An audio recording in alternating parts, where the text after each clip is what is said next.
मोहित, आपके पास आते हुए अपनी बात रखिएगा इस पे कि हम फिटनेस को लेकर कितना भरोसा कर सकते हैं एआई, चैट जीपीटी, गूगल पे। देखिए, मैं बता रहा था कि जब भी कोई ये एप्लीकेशंस काम करती हैं, इसके अंदर जनरलाइज डेटा होता है। मतलब अगर 1000 वेबसाइट का डेटा से वो एआई ट्रेन हुआ है, तो अगर 600 वेबसाइट या 700 वेबसाइट में लिखा है कि सुबह उठकर चिया सीड्स खाने चाहिए, तो एआई सजेस्ट करता है कि सुबह उठकर आपको चिया सीड्स खाने चाहिए। अब क्या होता है, लोग इस जनरल डेटा को उठाकर उसको फॉलो करते हैं, और उससे कहीं ना कहीं साइड इफेक्ट्स भी होते हैं। लोग उसको ब्लाइंडली फॉलो करते हैं। क्यों? क्योंकि वो 600 वेबसाइट पर लिखा है, उसका कोई कंक्रीट डेटा जो है एआई प्लेटफॉर्म्स के पास नहीं होता। तो हेल्थ केयर जिसकी बात करते हैं, उसमें बहुत सारी मेडिसिन भी आती हैं। ये डेटा कहाँ से, कौन सी कंट्री से डला है, और कौन उसके यूजर्स हैं। क्योंकि आजकल जितनी भी एप्लीकेशन देखते हैं, ये सब बाहर की एप्लीकेशंस हैं। चैट जीपीटी से लेकर सब कुछ बाहर की के डेटा के ऊपर ट्रेन किया गया, बाहर की कंपनीज हैं।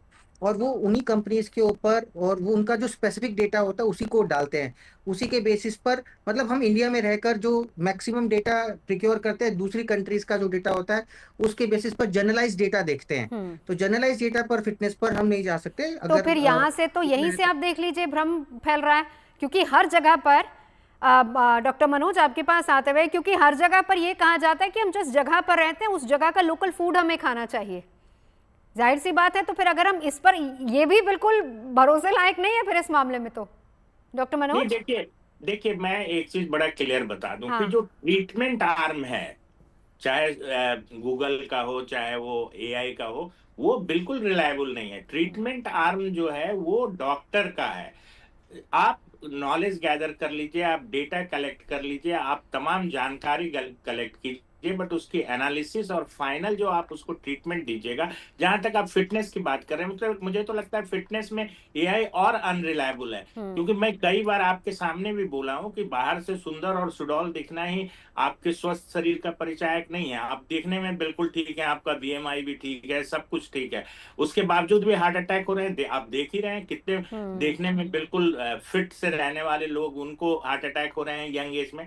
तो आपकी बायोकेमिस्ट्री है, उसकी एनालिसिस, आपकी फैमिली हिस्ट्री है, आप जेनेटिकली मोर प्रिडिस्पोज्ड है कि नहीं हार्ट अटैक के लिए, आपका जो सेडेंट्री लाइफ स्टाइल है, आपका जो स्ट्रेस है, ये सब कितना कंट्रीब्यूट कर रहा है, इसको एक डॉक्टर ही समझ सकता है, एक कार्डियोलॉजिस्ट समझ सकता है, एक फिजिशियन समझ सकता है, न कि एक मशीन समझ सकती है। तो मैं बिल्कुल इस पक्ष में हूं कि फिटनेस हो चाहे ट्रीटमेंट हो डिजीज का, इसमें एआई का लिमिटेड रोल है। ये आपको इंफॉर्मेशन प्रोवाइड कर सकता है, ट्रायल्स के रिजल्ट दे सकता है, बट उस ट्रायल्स को कैसे आपको अपने पेशेंट पॉपुलेशन में या रियल वर्ल्ड में इस्तेमाल करना है, इसके लिए आपको ह्यूमन ब्रेन चाहिए। और ह्यूमन ब्रेन के साथ साथ डॉक्टरी एक ऐसा प्रोफेशन है, 2500 पहले हिपोक्रेटिक ओथ हुआ था, उसके बाद से लोग एथिकल प्रैक्टिस करते हैं। अभी कहाँ डिजिटल एथिक्स की बात तो अभी शुरू हुई है, अभी उस पर कितना कंट्रोल होगा। अभी जैसे मोहित जी भी बता रहे थे कि डेटा की कोई रिलायबिलिटी नहीं है, डेटा में मैनिपुलेशन का भी बहुत स्कोप है। आप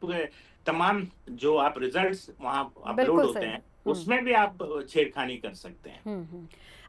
डॉक्टर शरद, एक और सवाल आपसे। सजेशंस आपने, जैसे आप सभी लोग कह रहे हैं कि ठीक है हम वहां से सजेशन ले सकते हैं, लेकिन हम वो एआई डॉक्टर को रिप्लेस नहीं कर सकता। अब उन्हीं सजेशंस पर अगर कोई शख्स ब्लड टेस्ट करा ले, क्या आप उसको रिकमेंड करेंगे? क्या एआई के सजेशन से या ऑनलाइन इस तरह के तमाम जितने प्लेटफॉर्म्स हैं उनके सजेशंस पर हमें ब्लड टेस्ट वगैरह के लिए जाना चाहिए, या पर बिल्कुल दूसरे नहीं, स्कैन्स बल्कि के लिए? मैं एक चीज और आगे कहूंगा। अभी हम देखते हैं अक्सर न्यूज़पेपर में ऐड आते हैं, बहुत सारी लैब अपना ऐड देती हैं, ये वाला प्रोफाइल वो वाला प्रोफाइल। हाँ। वो भी गलत है। देखिए, ब्लड कोई भी इन्वेस्टिगेशन जो एक एक एक साइकिल है, हर चीज का एक साइकिल होता है, आप उसको ब्रीच नहीं कर सकते। अगर आपको कोई भी परेशानी है, नियरेस्ट डॉक्टर के पास, पढ़े लिखा जो डॉक्टर है, जो क्वालिफाइड डॉक्टर है, उसके पास जाएं, उसे दिखाएं, उसकी इस एडवाइस पर ही आप टेस्ट करें।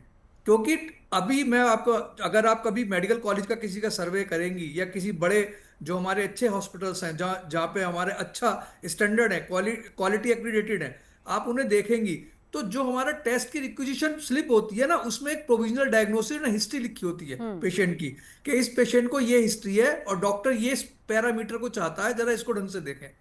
वो अपने आप जब गूगल से या चैट जीपीटी से जाएंगे सिम्टम बेस्ड कराने, वो कभी भी आप सिम्टम बेस्ड अगर कोई टेस्ट कराएंगे तो ह्यूज लिस्ट ऑफ टेस्ट है जो आपको करना पड़ेगा, जिसकी जरूरत नहीं है। हो सकता है डॉक्टर, जैसे मैंने बताया कि आपको सपोज कॉमन कोल्ड के फंक्शन है, सिम्टम दिख रहे हैं, और आप एक नियर बाई डॉक्टर के पास गए, उसे पता है कि अभी ये वायरल चल रहा है, कॉमन कोल्ड है, उसने चेस्ट वगैरह देख ली, कोई एयर एंट्री क्लियर है, वो आपको 5 डेज की दवाई दे देगा, आप सही हो जाएंगे। यही चीज अगर आप किसी आर्टिफिशियल इंटेलिजेंस मीडियम पे डालेंगे तो वो उससे रिलेटेड जितनी भी डिसीजेज हैं सबको डिफरेंशिएट करने के लिए सारे टेस्ट करा लेगी जी। तो कोई फायदा नहीं है, ये नुकसान और स्ट्रेस लेवल बहुत बढ़ाता है, बहुत बढ़ाता मेरे ख्याल से कोई फायदा नहीं है। ठीक है, एक बार मोहित आपके पास आते हुए मेडिकल फील्ड की ही बात करेंगे। एआई लोगों के भरोसे पर कितना खरा उतरता है, कितना % आप बताएंगे खरा उतरा है? देखिए, लोगों को लगता है कि जो एआई डेटा दे रहा है वो सही डेटा दे रहा है, मतलब लोगों को लगता है कि वो 100% सही डेटा देता है, लेकिन एक्चुअली में ऐसा नहीं है। एआई के अंदर खुद ब खुद ये लिखा होता है कि एआई कोई एक्सपर्ट नहीं है, तो आप उससे एआई से मेडिकल का डेटा नहीं पूछ सकते।